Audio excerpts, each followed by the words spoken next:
Hi, all welcome back to our session. Last வீடியோவில் என்ன பார்த்துருந்தோம்னா critical ரீசனிங்னா என்ன, எப்படி அப்ரோச் பண்ணணும் அப்படிங்கிற விஷயங்களை வந்து பார்த்துருந்தோம். ஸோ இந்த வீடியோவில் வந்து நம்ம என்ன லேர்ன் பண்ணிக்கலாம்னா எப்படி கொஸ்டின்ஸை ப்ராக்டிக்கலாக அப்ரோச் பண்ணுறது அப்படின்னு சொல்லி ரியல் டைம் கொஸ்டின்ஸ் எடுத்து சால்வ் பண்ணலாம். ஸோ ஒரு 5 கொஸ்டின்ஸ் எடுத்து நம்ம எப்படியெல்லாம் கொஸ்டின்ஸ் கேட்குறாங்க, அந்த பர்டிகுலர் திங்ஸை நம்ம எப்படி வந்து அப்ரோச் பண்ணணும், யோசிக்கணும் அப்படிங்கிறத பார்க்கலாம். ஓகேவா? First question பாருங்க. Several schools have reported that despite providing free digital devices to students, their academic performance has not improved significantly. ஓகேவா? என்ன பேசியிருக்கிறாங்க, நிறைய ஸ்கூல்ஸ் வந்து என்ன சொல்லியிருக்கிறாங்கன்னா, என்னதான் டிஜிட்டல் டிவைசஸ் ஃப்ரீயாக கொடுத்தாலும் கூட அந்த பர்டிகுலர் ஸ்டூடெண்ட்ஸோட அகடமிக் பர்ஃபார்மன்ஸ் என்ன ஆகலை, இம்ப்ரூவ் ஆகலை அப்படிங்கிற மாதிரி சொல்கிறாங்க. ஸோ கன்க்ளூஷன் பாருங்க, providing access to technology alone cannot improve learning outcomes அப்படின்னு சொல்லி கொடுத்துருக்காங்க. ஸோ என்ன சொல்கிறாங்க, என்னதான் டெக்னாலஜிக்கல் இன்புட் கொடுத்தாலும் கூட லேர்னிங் அவுட்கம் வந்து இம்ப்ரூவ் ஆகாது, டெக்னாலஜியை பேஸ் பண்ணி லேர்னிங் இல்லை அப்படிங்கிற மாதிரி கன்க்ளூட் பண்ணி கொடுத்துருக்குறாங்க. ஓகேவா? அப்போது இதில் என்ன கொடுத்துருக்காங்க, கேட்டிருக்காங்க எது வந்து இந்த கன்க்ளூஷனை வீக்கன் பண்ணுது, எந்த ஸ்டேட்மெண்ட் அப்படின்னு சொல்லியிருக்கிறாங்க. சரிங்களா? ஸோ ஆப்ஷன்ஸ் பாருங்க. Students use the devices mainly for entertainment. ஓகேவா? Teachers were not trained in using digital tools effectively. Students without internet access showed lower scores. Some schools noticed a sharp improvement after integrating digital lessons. ஓகேவா? So எது வந்து இந்த particular கன்க்ளூஷனை எனக்கு வீக்கன் பண்ணுது அப்படின்னு சொல்லி கேட்டிருக்காங்க. இப்போ மேபி பாருங்களேன், ஸ்டூடெண்ட்ஸ்க்கு வந்து அந்த பர்டிகுலர் டிவைஸை கொடுக்கறதுனால அவங்க என்ன பண்ணுறாங்க அப்படின்னா, அதை படிக்கிறதுக்கு யூஸ் பண்ணாமல் என்டர்டெயின்மெண்ட்டுக்கு யூஸ் பண்ணுறாங்க. இது வந்து எனக்கு ஸ்ட்ரென்தன் தான் பண்ணுது, வீக்கன் பண்ணலை. ஓகேவா? டீச்சர்ஸுக்கு வந்து இப்போ அதே மாதிரி இப்போ ஒரு கவர்மெண்ட் ஸ்கூலில் வந்து அட்வான்ஸ்டு ஏஐ டெக்னாலஜியை கொடுத்தாங்கன்னா அங்கே வேலை பார்க்கக்கூடிய ஒரு பழைய டீச்சருக்கு வந்து என்ன தெரிய வாய்ப்பு இல்லை, அந்த ஒரு ஏஐ டெக்னாலஜி தெரிய வாய்ப்பு இல்லை. So they are not trained in using digital tools effectively. It is strengthening the statement, not concluding and not weakening the conclusion. Again, some schools noticed a sharp improvement after integrating digital lessons. So இது வந்து பார்த்தோம் அப்படின்னா access மட்டும் போதாது, இன்டகிரேஷனும் தேவை. அப்படி இருந்தால் improve ஆகலாம் அப்படின்னு சொல்லி அகெயின் என்ன பண்ணுறாங்கன்னா, இந்த பர்டிகுலர் கன்க்ளூஷனை வந்து அது ஸ்ட்ரென்தன் தான் பண்ணுது, அகெயின் அது வீக்கன் பண்ணலை. So the answer is option C. என்ன அப்படின்னா, students without internet access showed lower scores. இந்த இடத்துல வந்து பார்த்தோம் அப்படின்னா எந்த ஒரு இடத்துலையுமே இன்டர்நெட் ஆக்சஸ் இல்லாததுனால படிக்க முடியலை அப்படின்னு சொல்லி அவங்க பேசவே இல்லை. ஸோ இதுதான் எனக்கு எப்படி இருக்குது, வீக்கனிங்காக இருக்குது. ஓகேவா? So option C is my right answer. அடுத்து பாருங்கள், the government should ban the sale of junk food near schools because it will promote healthy eating habits among children. ஓகேவா? ஆர்குமெண்ட் என்ன கொடுத்துருக்குறாங்க, கவர்மெண்ட் ஸ்கூல் பக்கத்தில் இருக்கக்கூடிய ஜங்க் ஃபுட் கடைகளை வந்து கண்டிப்பான முறையில் பேன் பண்ணணும். அப்படி இருந்தால் மட்டும்தான் ஸ்டூடெண்ட்ஸ் என்ன பண்ணுவாங்க, நல்ல விஷயங்களை சாப்பிடுவாங்கன்னு சொல்லி. அப்போ இந்த ஒரு பர்டிகுலர் அசம்ஷன் வந்து எந்த ஆர்குமெண்ட்டை பேஸ் பண்ணி இருக்குது? ஓகேவா? Children buy junk food only from shops near schools. ஓகேவா?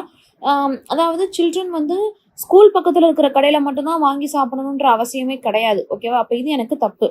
Parents control children's diet strictly. Parents கண்டிப்பான முறையில் என்ன தான் செஞ்சு ஆகணும், ஸ்ட்ரிக்ட் கண்ட்ரோல், அதாவது சில்ட்ரனோட டயட்டை கண்ட்ரோல் பண்ணி தான் ஆகணும். சரிங்களா? ஆனால் இது வந்து இந்த பர்டிகுலர் திங்ஸை வந்து டிபெண்ட் பண்ணி இருக்கா அப்படின்னு சொல்லி கேட்டால் இதுவும் எனக்கு டிபெண்ட் பண்ணி இல்லை. எதனால் அப்படின்னா, அந்த பர்டிகுலர் ஆர்கியூமெண்ட்டுக்கு வந்து ஸ்கூல் பக்கத்தில் இருக்க கடையை நிப்பாட்டணும் அப்படின்னு சொல்லி பேசுகிறாங்க. பட் இந்த இடத்துல டயட்டை பற்றி பேசுகிறாங்க, பேரண்ட் கண்ட்ரோல் பண்ணணும்னு சொல்லி. ஸோ ரெண்டுக்கும் எனக்கு சம்மந்தமே இல்லை. அப்போ எனக்கு ஆப்ஷன் பியும் தப்பு. அடுத்து பாருங்க, junk food is the main cause of childhood obesity. Again junk food வந்து மேபி எனக்கு இது ப்ராக்டிக்கலான சொல்யூஷனாக இருக்கலாம், அதுதான் உண்மையாக இருக்கலாம். ஆனால் இது வந்து எனக்கு பர்டிகுலர் ஹேபிட்டுக்கு வந்து எனக்கு சம்மந்தப்பட்ட மாதிரி இல்லை. சரிங்களா? ஸ்கூல் பக்கத்தில் இருக்கிற விஷயங்களை வந்து தடுக்கணும் அப்படிங்கிறப்போ ஒபிசிட்டிக்கு எனக்கு சம்மந்தம் இல்லை. இதையும் நான் என்ன பண்ணிக்கலாம், கேன்சல் பண்ணிக்கலாம். Children's eating habits are influenced by food availability near schools. இந்த ஒரு பர்டிகுலர் ஆர்குமெண்ட் எனக்கு கரெக்டாக இருக்குது. எதனாலனா, ஸ்கூல் கவர்மெண்ட் வந்து பேன் பண்ணணும் அப்படின்னு சொல்லி சொல்கிறாங்க. ஏன் பேன் பண்ணணும் அப்படின்னா, ஸ்கூல் பக்கத்தில் இருந்துச்சுன்னா சில்ட்ரன்ஸோட ஈட்டிங் ஹேபிட் ஈஸியாக அந்த இடத்துல இன்ஃப்ளூயன்ஸ் ஆயிடும். இது எனக்கு ஆர்குமெண்ட்டை சப்போர்ட் பண்ணுற மாதிரி இருக்குது. So option D is my right answer for this question. சரிங்களா? அடுத்து பாருங்கள், ஸ்டேட்மெண்ட் கொடுத்துட்டாங்க. Employees who work from home are generally more productive because they can manage their time better. யாரெல்லாம் வீட்டிலேருந்து வேலை பார்க்குறாங்களோ அவங்க ரொம்ப ப்ரொடக்டிவாக இருப்பாங்க, எதனால அவங்களோட டைம் மேனேஜ்மெண்ட் பெட்டராக இருக்கும் அப்படின்னு சொல்லி ஸ்டேட்மெண்ட் கொடுத்துருக்கு. ஸோ அடுத்து பாருங்கள், which of the following if true most seriously weakens the argument. எந்த இது கீழே கொடுத்துருக்குற இந்த ஆர்குமெண்ட் எது வந்து வீக் பண்ணுது பர்டிகுலர் ஸ்டேட்மெண்ட்டை அப்படின்னு சொல்லி கொடுத்துருக்குறாங்க. சரிங்களா? பாருங்க, working from home reduces travel stress and saves time so that அந்த பர்டிகுலர் பர்சன் வந்து பெட்டர் டைமை மேனேஜ் பண்ணி என்ன செய்கிறாங்க, வேலை பார்க்குறாங்க. எஸ், இது எனக்கு கரெக்டாக தான் இருக்குது. வீக்கன் பண்ணலை, ஓகேவா, ஸ்ட்ரென்தன் தான் பண்ணுது. Company save money by reducing office space. Yes, company வந்து என்ன பண்ணுறாங்க, சேவ் பண்ணுறாங்க. எம்ப்ளாயர் காஸ்ட்டை பற்றி பேசுகிறாங்க, but they are not speaking about productivity. அப்போ இந்த ஸ்டேட்மெண்ட் எனக்கு irrelevant-ஆக இருக்குது, இதுவும் தப்பு. Most employees report better work life balance when working remotely அப்படின்னு சொல்லி கொடுத்துருக்குறாங்க. இங்கேயுமே என்னதான் பேசுகிறாங்க அப்படின்னா ஒர்க் லைஃப் பேலன்ஸை பற்றி பேசுகிறாங்க. ஸோ இது எனக்கு ப்ரொடக்டிவிட்டியை சப்போர்ட் தான் பண்ணுதே ஒழிய வீக்கன் பண்ணுற ஸ்டேட்மெண்ட் கிடையாது. அப்போ இதுவும் எனக்கு தப்பான ஒரு ஆன்சர் தான். So for sure answer A is my right answer. Many employees feel isolated and less motivated at home. மேலே மோர் ப்ரொடக்டிவிட்டின்னு பேசுகிறாங்க, கீழே வந்து லெஸ் மோட்டிவேட்டட் அப்படின்னு சொல்லி நெகட்டிவாக பேசுகிறாங்க. அப்போ இந்த ஸ்டேட்மெண்ட் தான் எனக்கு வீக்கனிங் தி ஆர்குமெண்ட் ஸ்டேட்மெண்ட்டாக இருக்குது. சரிங்களா? So option A. அடுத்து பாருங்க, a recent survey found that students who studied for longer hours scored higher marks. Therefore, studying longer hours leads to better scores. So ஒரு ரீசெண்டாக ஒரு சர்வே கொடுத்தாங்க. அதில் ஸ்டூடெண்ட்ஸ் என்ன பண்ணாங்க, நிறைய நேரம் யாரெல்லாம் படிக்கிறாங்களோ அவங்களாம் நிறைய மார்க்ஸ் எடுக்கிறாங்க. அப்போ யாரெல்லாம் நிறைய நேரம் படிக்கிறாங்களோ அது வந்து என்ன ஆகும், பெட்டர் ஸ்கோர் அச்சீவ் பண்ணுறதுக்கு ஹெல்ப்ஃபுல்லாக இருக்கும் அப்படின்னு சொல்லி எனக்கு ஸ்டேட்மெண்ட்டில் கொடுத்துருக்குறாங்க. அடுத்து பாருங்க, which of the following best identifies the flaw in the argument. எது வந்து தப்பு அப்படிங்கிற மாதிரி கேட்டிருக்காங்க. ஸோ பாருங்க, the survey does not consider the subjects studied. Survey வந்து எந்தெந்த சப்ஜெக்ட்ஸ் எல்லாத்தையுமே கன்சிடர் படித்தாங்க அப்படிங்கிறத கன்சிடர் பண்ணலை. சரி, okay. It confuses correlation with causation அப்படின்னு சொல்லி கொடுத்துருக்குறாங்க. Okay. The survey did not include weaker ஸ்டூடெண்ட்ஸை சர்வே இன்க்ளூடே பண்ணலையா. It ignores the importance of revision அப்படிங்கிற ஒரு விஷயத்த வந்து சர்வே சொல்லலை அப்படின்னு சொல்லி கொடுத்துருக்குறாங்க. சரிங்களா? அப்போது எனக்கு ஒரு சர்வே சொல்லியிருக்காங்க, அதில் ஸ்டூடெண்ட்ஸ் வந்து யாரெல்லாம் நிறைய நேரம் படிக்கிறாங்களோ அவங்க வந்து என்ன பண்ணுறாங்க, நிறைய மார்க் எடுக்கிறாங்க. அப்போ நிறைய நேரம் படித்தா நிறைய மார்க் எடுக்கலாம் அப்படின்னு சொல்லி எனக்கு சர்வே சொல்லியிருக்கு அப்படின்னு சொல்லி கன்க்ளூட் பண்ணுறாங்க.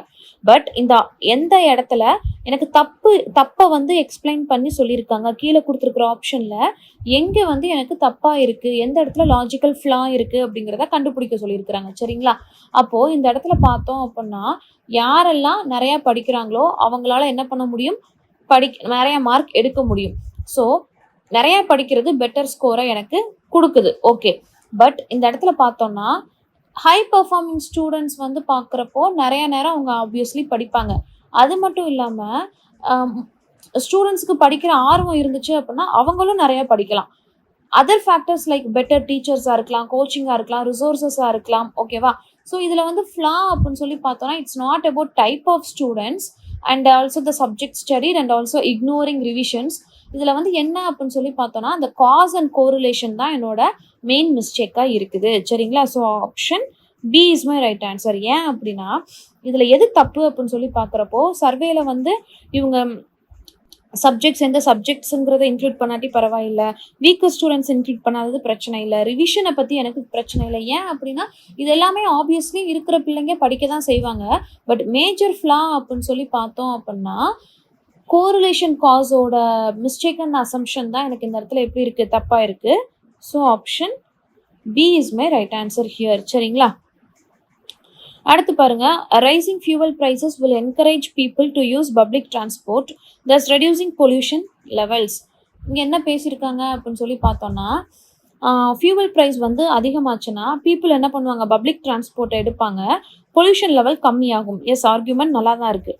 அப்போது கீழே வந்து எந்த ஆர்குமெண்ட் எனக்கு கொடுத்துருக்கிற ஸ்டேட்மெண்ட்டை வீக்கன் பண்ணுது அப்படின்னு சொல்லி கொடுத்துருக்குறாங்க. Most people prefer private vehicles for convenience. Okay. Public transport facilities are inadequate and overcrowded. Electric vehicles are becoming cheaper. Pollution also comes from industrial sources. அப்போ இந்த இடத்துல எது வந்து எனக்கு வீக்கனிங்காக இருக்குது அப்படின்னா ஃபியூவல் ப்ரைஸ் அதிகமாகிறதுனால பீப்புள் பப்ளிக் டிரான்ஸ்போர்ட்டை எடுக்கிறாங்க அப்படின்னு சொல்லி பேசுகிறாங்க. அப்போ எது எனக்கு வீக்கன் ஆகும், பப்ளிக் டிரான்ஸ்போர்ட் வேண்டான்னு சொல்கிறது தான் எனக்கு இந்த இடத்துல வீக்கனிங் ஸ்டேட்மெண்ட்டாக இருக்கும். ஸோ எந்த கன்ஃபியூஷனும் இல்லாமல் பிஏ வந்து நான் எடுத்துக்கலாம். ஏன்னா பப்ளிக் டிரான்ஸ்போர்ட்டை பற்றின ஒரு நெகட்டிவ் ஒப்பீனியனை கொடுக்குறப்போ பப்ளிக் எப்படி அதில் என்கரேஜ் பண்ணி போவாங்க. அப்போ மேலே கொடுத்துருக்கிறதுக்கு கீழே தான் என்ன பண்ணியிருக்கிறாங்க, கான்ட்ராஸ்டாக பேசியிருக்கிறாங்க. So obviously option B is my right answer. புரிஞ்சுச்சா? ஸோ கிரிட்டிக்கல் ரீசனிங் எடுத்த உடனே ஒரு மாதிரி தான் இருக்கும். என்னடா பேசுறீங்க அப்படிங்கிற மாரி தான் இருக்கும். பட் அத நீங்க புரிஞ்சுக்கிட்டீங்க அப்படின்னா ரொம்ப ரொம்ப ஈஸியான ஒரு கன்டென்ட் இது. ஓகேவா? லாஜிக்கலா யோசிச்சீங்கன்னா ஃபார் ஷூர் ஆன்சர் வந்துரும். ஆப்ஷன் எலிமினேஷனும் ரொம்ப ரொம்ப இம்பார்ட்டன்ட். எப்படி ஆப்ஷன் எலிமினேஷன்னா, இப்ப இந்த 4th கொஸ்டின்ல நல்ல எக்ஸாம்பிள் ஃபார் ஆப்ஷன் எலிமினேஷன். எதனால அப்படின்னா, இந்த ஒரு பர்ட்டிகுலர் திங்க் குடுத்துட்டாங்க. இது எனக்கு இத பேஸ் பண்ணது கிடையாது. இத தான் பேஸ் பண்ணி இருக்கு அப்படிங்கிறத என்ன பண்ணியாச்சு? இந்த இடத்துல குடுத்தாச்சு. அதே மாரி 5th கொஸ்டினுமே ஆப்ஷன் எலிமினேஷன் மெத்தடுக்கு நல்ல ஒரு ஆம் கன்டென்ட் தான். ஏன் அப்புட்னா, ஆப்ஷனையே பார்க்காம நம்ம என்ன பண்ணலாம், இதுதான் மேபி ஆப்ஷனா இருக்கலாம் அப்படின்னு சொல்லி நம்மளே சூஸ் பண்ணிக்கலாம். ஸோ அந்த அளவுக்கு தான் இருக்கும். கிரிட்டிக்கல் ரீசனிங் புரிஞ்சுக்க கஷ்டமா இருக்கும். ஒன்ஸ் புரிஞ்சுக்கிட்டோம் அப்படின்னா, நல்ல கன்டென்ட். சரிங்களா? Hope this session is useful and thank you for வாட்சிங். சுரேஷ் IAS அகாடமி வெற்றியின் முகவரி.